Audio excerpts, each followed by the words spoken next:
see a person and claim, ah yes, they have blah blah blah disorder, which means they must have a bad home life. Their mother probably yells at them, or maybe they were bullied.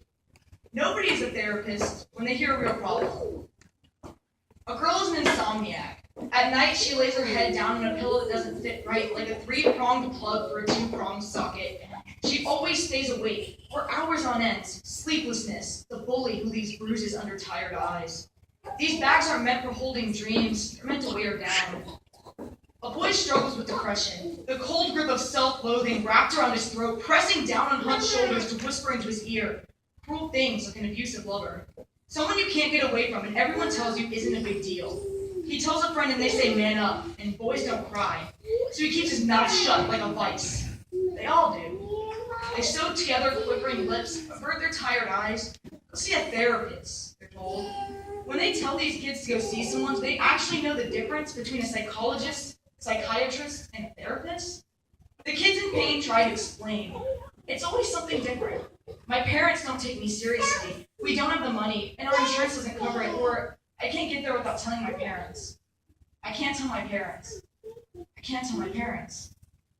You can't tell when the depression is going to hit.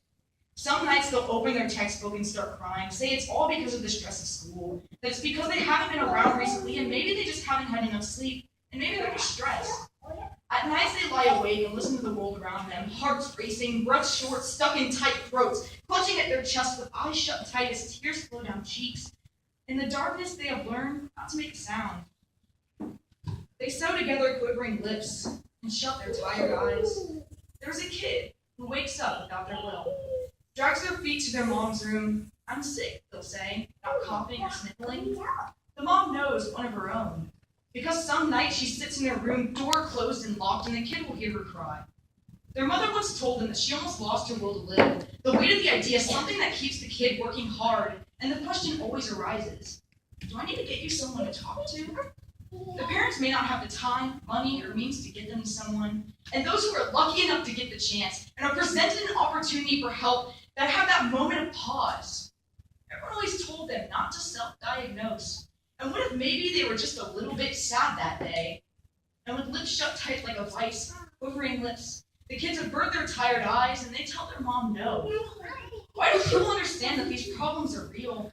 The girl with insomnia experiences mental decay.